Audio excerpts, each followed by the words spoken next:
seniman. Saderengipun kapareng matur kanthi sungkem mangayu bagya panganjali. Om Swastiastu. Om Swastiastu. Assalamualaikum warahmatullahi wabarakatuh. Shalom, nama budaya, salam kebajikan. Semoga senantiasa Tuhan Yang Maha Esa selalu menuntun kita ke jalan yang benar. Ingkang tuhu kawula bekteni ide Bapak Pandhita Giri Dharma Arsa tuwin Pandhita istri ingkang dahat sinuji. Panjenenganipun para rama mangku pinandhita Sanggraha Nusantara niki ingkang dipun ketuani Deting Rama Mangku Supriyadi. Sedayanipun ingkang tuhu kawula sucikaken ingkang sampun kasucikaken minggah pranataning agami. Ketua Parisade Hindu Dharma Indonesia Kabupaten Banyuwangi ini Kakung Sardianto. Ada belakangnya MPDH. Jadi di belakang hahaha urung rapi-rapi. Bapak Oksan Wibowo, penyelenggara agama Hindu Kementerian Agama Kabupaten Banyuwangi.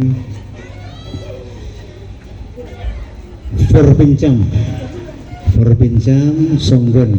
Jadi Forum Pimpinan Kecamatan Songgon yang saya hormati, yang dihadiri oleh Pak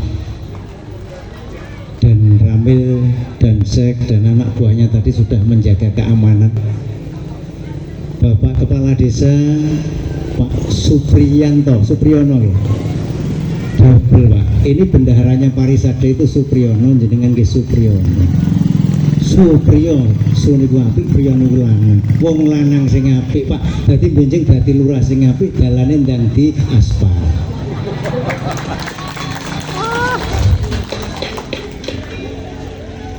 Kemudian pengurus yayasan, seluruh muda-mudi Hindu, Prada, pecalang yang saya hormati, para sepuh, bini sepuh, aji sepuh ingkang tuhu sampun pono ing pamawas, lebda ing pitutur, kiblat ing panembah ingkang tuhu kawula bekteni, mboten kasupen kula niki enten keril mboten sedaya para ibu-ibu ingkang tuhu kawula mulyakaken wonten saklebeting manah kawula.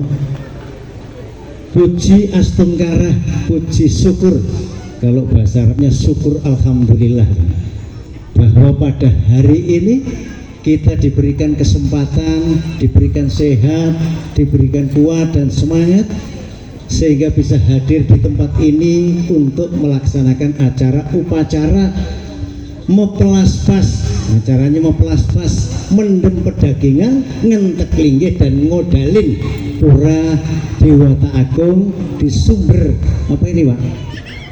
Sumber Arum, Kecamatan Songgon yang sangat saya banggakan. Pertama yang ingin saya sampaikan bahwa acara ini langka yang dilakukan di tempat ini. Karena itu sudah berapa tahun tidak melakukan upacara puja wali Pak Sardi. Tapi berkat bugahan, saya percaya ini keyakinan saya tidak semata-mata gerakan yang kelihatan saja. Leluhur kita mengingatkan kembali kepada saudara-saudara kita melalui Pinandhita Sanggraha Nusantara. Akhirnya terjadi kesatuan dan persatuan, saling membantu, terjadilah acara upacara yang sebesar ini. Mudah-mudahan acara ini membuat tonggak baru, membangkitkan semangat umat Hindu, walaupun hanya 7 kakak, tetapi semangatnya menasional, saudara ini. Inilah kalau dalam agama Islam namanya agama Islam itu rahmatan lil alamin. Nggih Pak Lurah. Rahmat bagi semua alam, maka Pak Kepala Desa dan umat Islam yang lain punya kewajiban untuk melindungi orang-orang yang minoritas. Begitu kira-kira. Terima kasih, saya lanjutkan. Bapak Ibu, upacara memplaspas itu tadi sudah dibahas sedikit. Ada 2 konsep. konsepnya Bali dan konsepnya Jawa. Maka di sini Bali dan Jawa tidak bisa lepas. Karena Bali dan Jawa adalah dua hal yang bersinambung antara jasmani dan rohani, baja dan jaba. Jaba itu artinya luar, fisik. Kalau dari Bali ke Jawa namanya jaba, kalau dari Jawa ke Bali itu namanya baja. Baja itu dalam konsep perpustakaan adalah alat sarana untuk membuat pusaka. Pusaka itu adalah lambang ketajaman pikir. Sehingga antara Jawa dan Bali adalah dua hal yang bersambung antara lahir dan batin. Jawa tidak bisa lepas dari Bali dan sejarah yang berbicara. Karena Jawa Timur dulu rajanya pernah dari Bali. Itu pun keturunan Jawa dan Bali. Prabu Erlangga itu putra Mahendra Datta itu cucunya Mpu Sendok dari Jawa Timur. Kawin akhirnya diambil menantu oleh Prabu Dharmawangsa jadi raja di Jawa Timur yang mampu membangkitkan Jawa menjadi pusat budaya di Nusantara saat itu. Ini sejarah lama. Bapak Ibu, kalau konsep Bali etimologinya bahasa Bali katanya melas dan pas. Mela itu artinya berbeda. Pas itu tepat. Jadi dua benda yang berbeda dijadikan satu menjadi satu kesatuan bangunan yang tepat. Kalau konsep saya, konsep Jawa, mela itu malah, pas itu lepas, melepaskan malah. Karena itu ada lahir dan batin, jasmani dan rohani. Kalau kita sambungkan, melepaskan segala malah-malah yang kelihatan atau yang tidak kelihatan. Karena prosesi acara meplas-pas itu adalah pensucian bangunan. Ben watu sing dijukuk, pasir sing dijukuk. Dari tempat-tempat itu ora ono danyang sing nagih utang, ora ono bumi sing nagih janji. Makanya neng Jawa niku enek upacara jenenge slametan. Slametan niku jane upacara. Upah niku cedhek, cara niku tegese metode utawa jalan. Jalan nyedekke teng ngarsaning pangeran. Dadi wong sing cedhek kalih pangeran teng pundi-pundi nggon niku lakune dadi slamet. Dadi slametan. Niku upacara. Slametan. Wes lek wis mulane lepas dipendhem pedagingan diodalin. Odalan niku ulang tahun. Nek odalan pribadine menungso niku teng jagat cilik. Jagat cilik niki jenenge awake dhewe pribadi niku jagat cilik jenenge otonan. Lek teng pura niku odalan jenenge pujawali, patirtayan niku jenenge pujawali, memuja kembali. Akhirnya bangunan itu diundangkan dewa-dewa untuk menyaksikan manifestasi Sang Hyang Widi. Karena Sang Hyang Widi ini tan kena kinaya ngopo, cedak tanpa senggolan, adoh tanpa wangenan. Akhirnya diberikan nama. Pengetahuan manusia yang tidak terbatas itu dibatasi nama Tuhan. Dalam konsep Jawa jenenge Sang Hyang Widi, dalam bahasa Sanskerta namanya Brahman. Jadi kalau kita buka kitab semua yang ada di agama Hindu, kitab-kitab yang berbahasa Sanskerta, tidak akan pernah menemukan kalimat Sang Hyang Widi. Yang ada Brahman, itu Tuhan yang Maha Esa. Sarwam idam kalu Brahman, segala yang ada itu berasal dari Tuhan yang Maha Kuasa, akan kembali kepada Tuhan yang Maha Kuasa pada titik akhirnya. Asale saka pangeran, maka balik marang pangeran. Pangeran niku pangerane urip, urip niku nyawa, urip niku roh, urip niku atman. Besok balike kudu ning pangeran. Kalau bahasa Arab pangeran itu adalah Allah, Allah Subhanahu wa Ta'ala. Lah, semua manusia berasal dari sumber yang satu. Gelem karepmu, ora gelem ya ora ngopo-ngopo, ora kena dipaksa.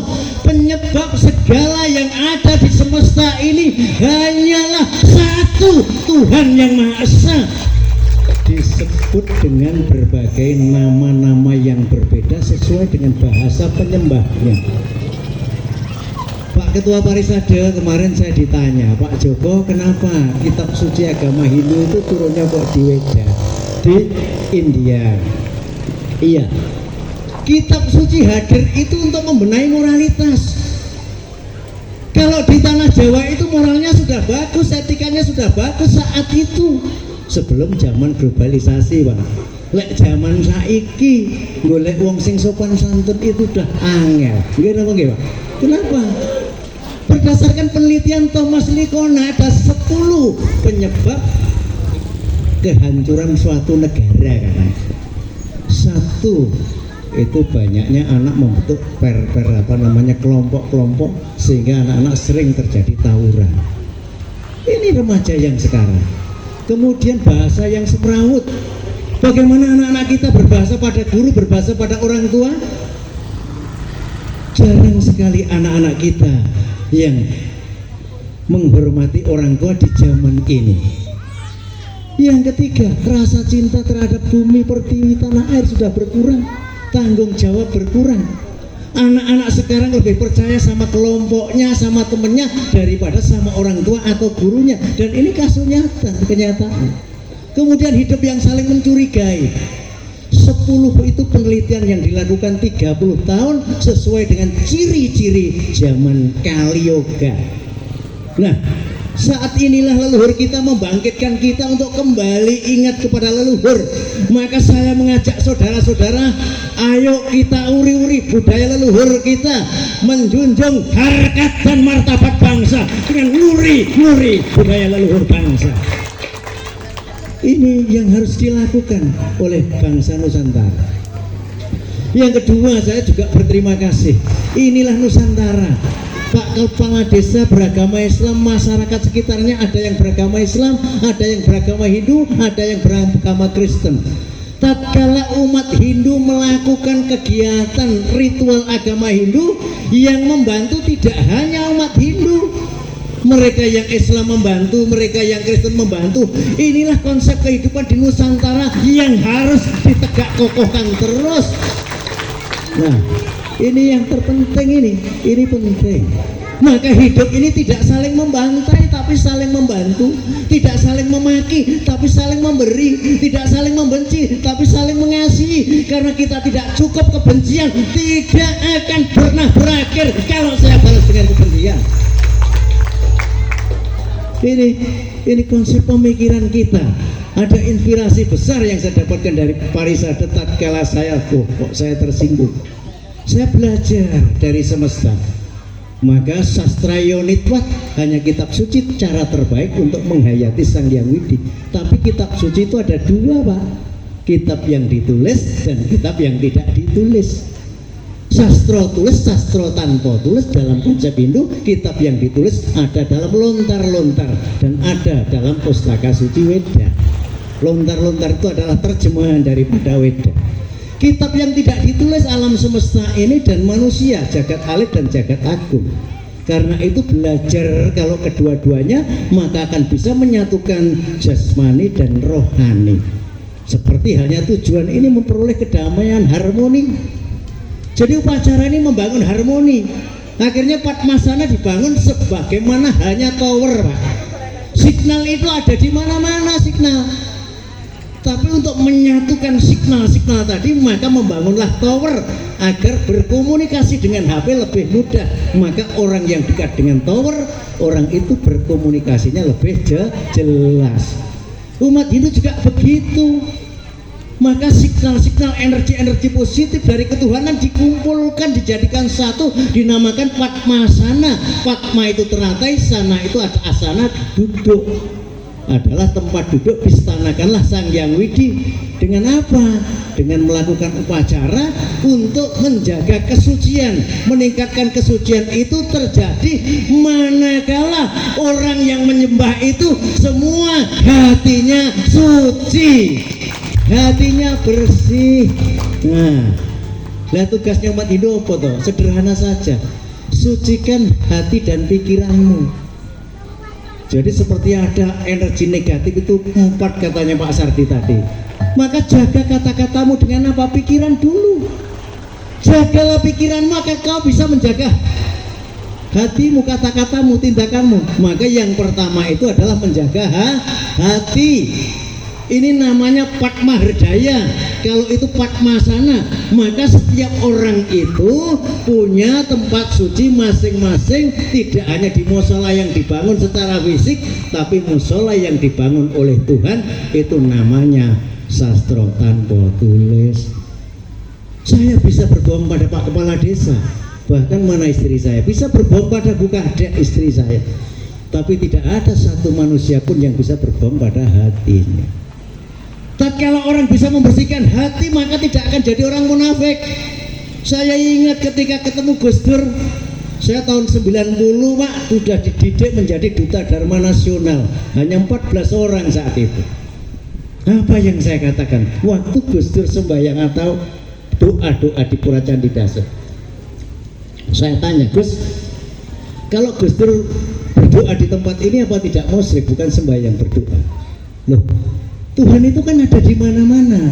Tidak ada tempat yang tidak ditempati oleh Tuhan. Tuhan ada dalam hati saya. Sehingga ketika saya berdoa di tempat ini, yang saya pikirkan Tuhan hadir di dalam hati saya.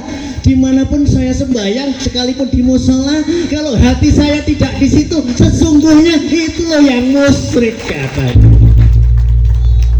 Jadi kita di pura, hati kita di rumah. Ini nih, maka belajar menempatkan Tuhan di dalam hati. Tatkala kita sudah mampu ke dalam itu, mampu introspeksi, tidak suka hanya mengkritiki orang lain, menyalahkan orang lain, metani wong liya, tapi lupa menilai dirinya sendiri. Ini yang terpenting, agama hadir untuk mengajarkan kita mawas diri, saudara. Bukan untuk menilai agama lain. Sing ra padha karo aku sesat. Aku padha indune karo Pak Sarti ora padha sesat. Sidik-sidik sesat. Sing sesat kuwi sing ngendi? Nah, ini konsep pemikiran yang rasional. Kita diberikan oleh Tuhan akal dan pikiran. Tuhan ada di mana-mana, ada dalam hati saya. Bersihkan hati dan pikiranmu sendiri. Tatkala kita bersih, penyakit SMS-nya akan hilang, Pak Sarti. SMS susah melihat orang lain senang, itu SMS. Ini namanya penyakit iri, penyakit dendam, penyakit dengki. Hanya menilai orang lain, tidak pernah melihat dirinya sendiri. Akhirnya apa? Tatkala memorinya hanya banyak menyimpan keburukan orang lain, maka saat itulah, apalagi dibarengi iri, dibarengi dengki, dibarengi dendam, saat itu manusia sedang menciptakan penderitaannya sendiri, saudara. Ini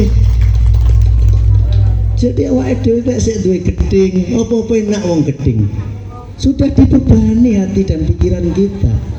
Yang kedua, ayo kita menabung karma baik seperti yang dilakukan Pinandeta Sanggraha Nusantara.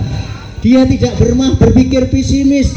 Iki puro, iki meng pitung kakak, rondone ono loro, lah iki karek piro iki.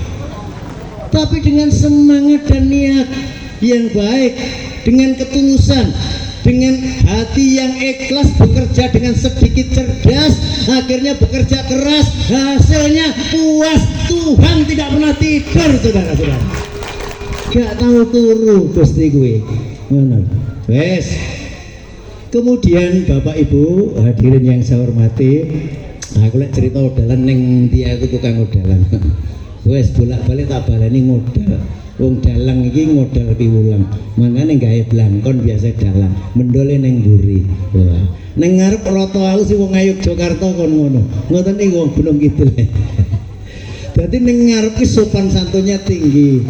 Lek ditakoki apa-apa etok-etoke gak iso ning lek kek tugas beres. Ha ini kek tugas ning Banyuwangi tuntas, Pak. Tanda daftar pura yang jumlahnya 158 pura, Pura Tegal Delima itu 25 pura, tuntas tinggal 1, Pak. Kecicir, mohon Pak Oksan. Aja ngelih-ngelih. Ini tugas yang bertanggung jawab. Saya kembalikan. Awak dhewe hari ini saatnya menabung kebajikan. Jadi nyelengi kebajikan. Aja sok gurmetani wonge tumone dhewe ning kebek lali.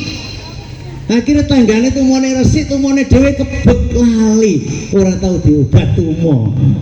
Iki lek nek wong seneng ngrasani tanggane njaluk diombeni obat tumo. Kemudian berikutnya, hindari segala macam bentuk keburukan apapun. Lah iki lek wis awake dhewe iso lepas, iki malas pas ki melas pas diri, molone teko pribadine dhewe awake dhewe lepas, isine urip meng apa sosialnya tinggi. Berarti cerdas sosial, cerdas emosional dan cerdas spiritual. Tidak hanya cerdas intelektual, tidak cukup. Cerdas intelektual ki mek pinter. Wah, pinter ngomong akhirnya lontong-lontong tok ketane ning serono wae. Ngomong-ngomong tok nyatane ora ono. Lah iki lek Pak Sarti mau beda ya acarane. Mboten ngoten lek Pak Sarti. Gak ngono Pak Sarti. Iwak gethik ning Jatiroto. Bagiane sithik-sithik pokok roto. Ya. Ngono Pak Sarti aja. Tapi rada akeh bolak-balik tak foto wae.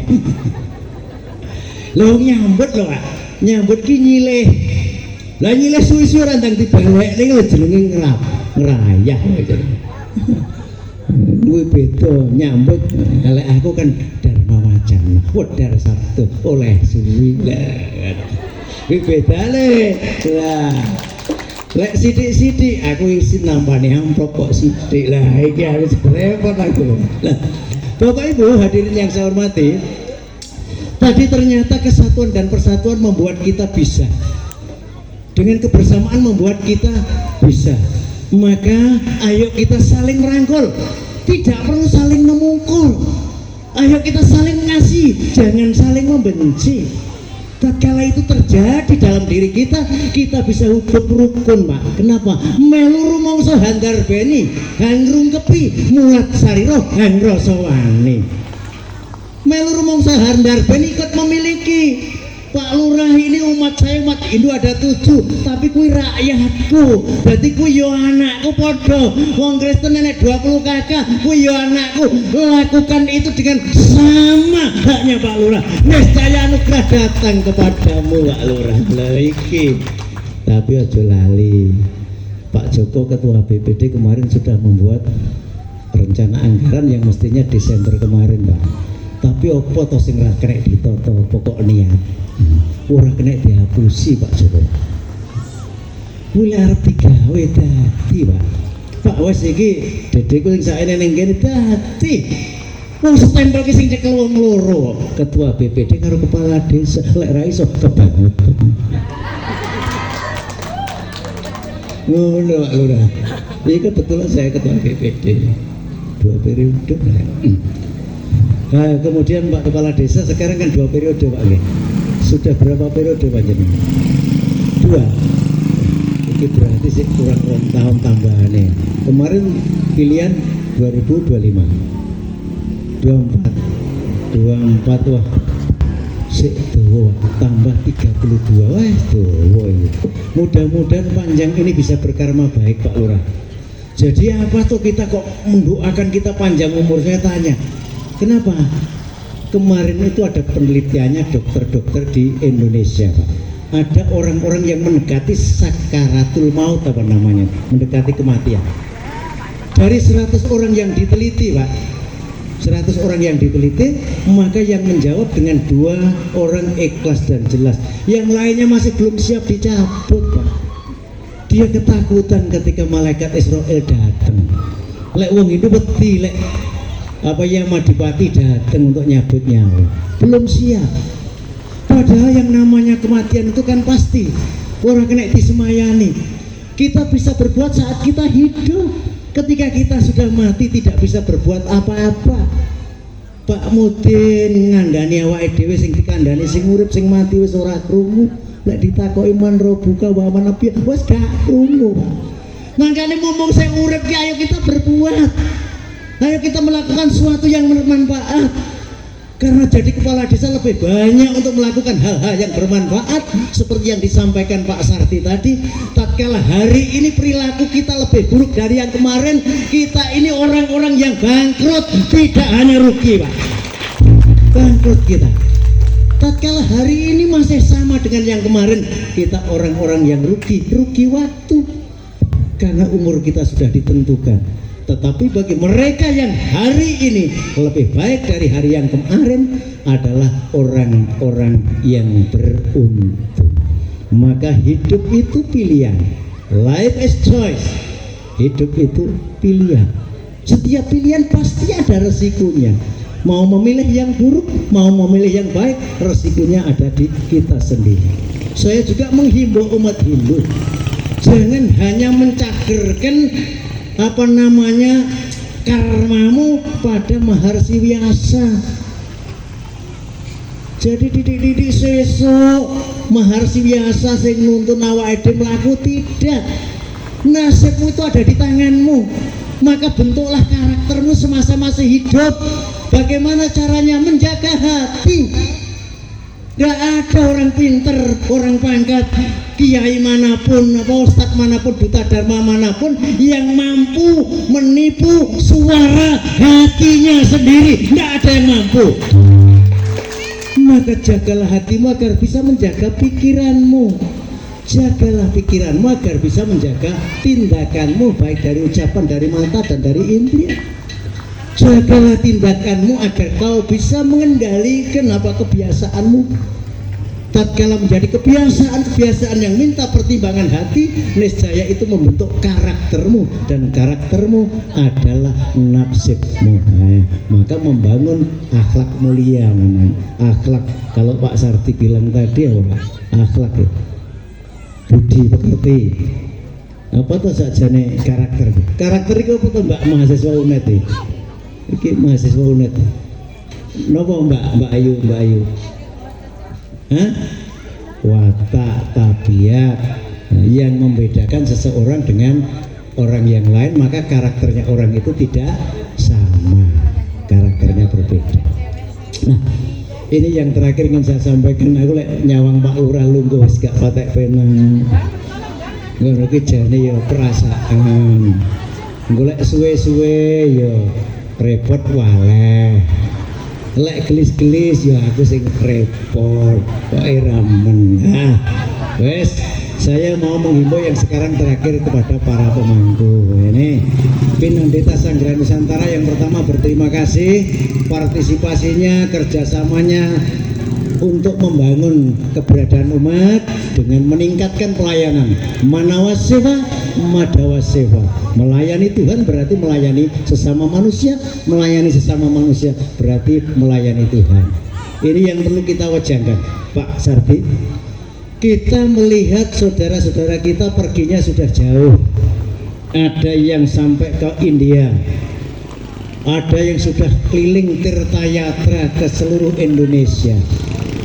Tapi masih banyak yang lupa pada makom leluhurnya. Ini karena itu ayo kita di intern diri kita, di sekitar kita, keluarga kita membangun dari dalam. Kalau masih melihat saudara di sebelah kita lapar, awake dhewe lungone kadun, lungomu golek opo? Karena implementasinya Tirtayatra itu adalah membangun humanity, kemanusiaan. Mengajarkan Tuhan dalam diri, implementasinya apa? Sifat-sifat welas asih Tuhan ini yang diterapkan kepada manusia ini. Maka ayo kita membangun kebersamaan melalui 3 hal. Kalau dari bawah ke atas namanya hablum minal alam, hablum minanas, hablum minallah.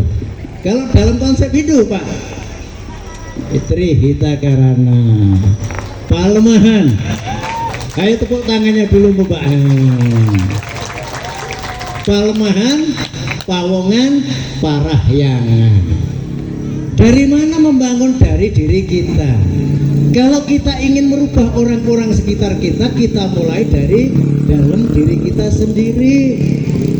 Niscaya di sekitar kita akan berubah.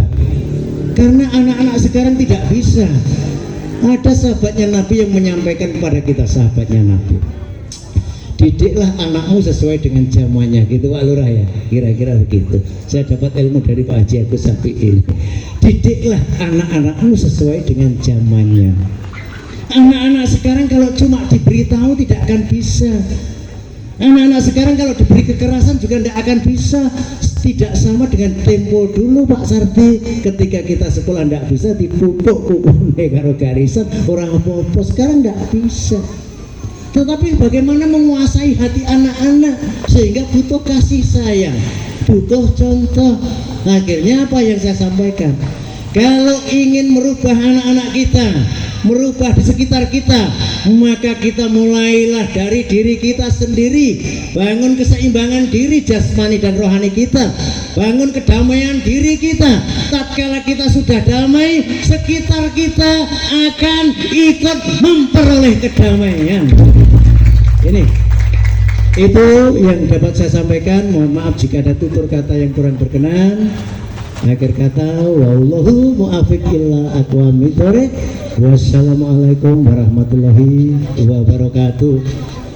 Salam nama budaya. Om Santi Santi Santi Om.